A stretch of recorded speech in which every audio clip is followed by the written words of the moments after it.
Perkenalkan, saya Kanea Aula Gunadi dengan NIM 6670240162. Nah, pada kali ini saya akan mempresentasikan tentang tema konflik masyarakat dan PT Dairi Prima Mineral dalam sengketa lingkungan di Kabupaten Dairi, Sumatera Utara.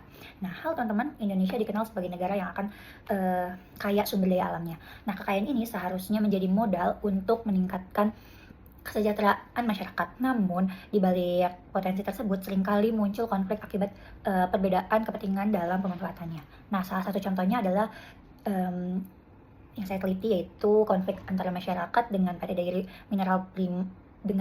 Prima Mineral di Kabupaten Dairi di Sumatera Utara.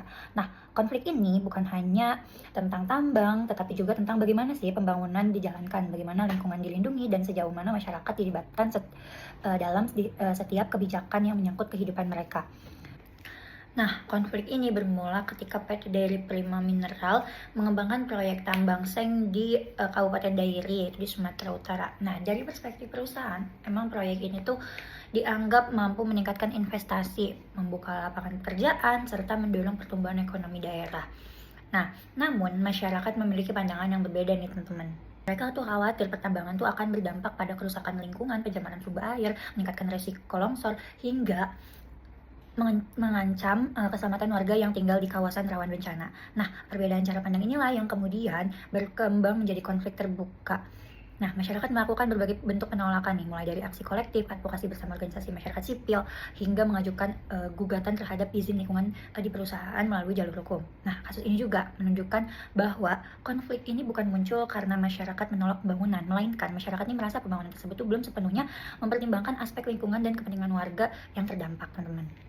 Kalau kita melihat lebih dalam nih, akar konflik ini tuh sebenarnya bukan sekedar soal aktivitas pertambangan, teman-teman, tapi masalah utamanya adalah benturan antara kepentingan ekonomi dengan kepentingan ekologis. Nah, perusahaan memandang sumber daya alami sebagai potensi ekonomi yang dapat dimanfaatkan untuk pembangunan, tapi sementara masyarakat melihat tanah, air, dan lingkungan sebagai itu tuh sebagai ruang hidup yang harus dijaga nih demi keberlangsungan generasi sekarang maupun generasi mendatang. Nah, selain itu, konflik ini juga dipicu oleh kurangnya transparansi dalam proses pengambilan kebijakan. Banyak masyarakat merasa tidak dilibatkan secara bermakna ketika izin pertambangan ini diterbitkan, teman. Nah, padahal masyarakat merupakan pihak yang akan menerima dampak secara langsung nih. Tapi ketika ruang partisipasi publik terbatas dan informasi tidak terbuka, kepercayaan masyarakat terhadap pemerintah ini maupun perusahaan itu ikut menurun.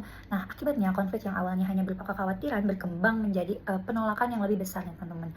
Nah, dampak konflik ini membawa dampak yang cukup luas nih, teman-teman. Secara sosial, hubungan antara masyarakat, perusahaan, dan pemerintah itu menjadi semakin renggang.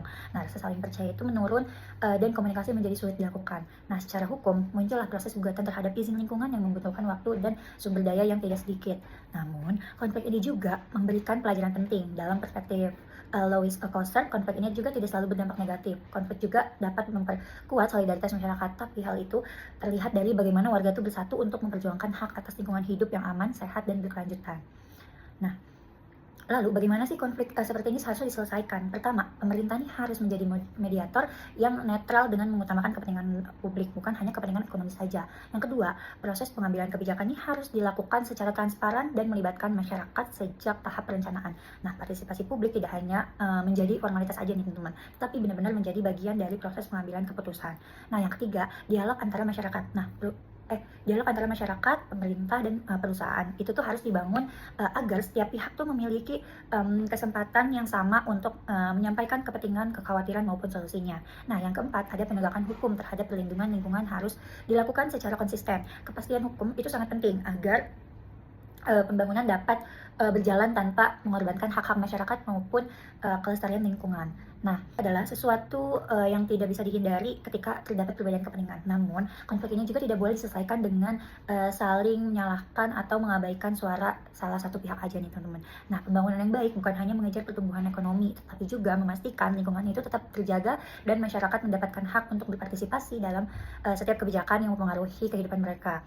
Nah, mari kita bangun budaya dialog, transparansi, dan partisipasi, karena resolusi konflik bukan tentang mencari siapa yang menang dan siapa yang kalah, melainkan tentang menemukan solusi yang adil, berkelanjutan, dan mampu melindungi kepentingan semua pihak.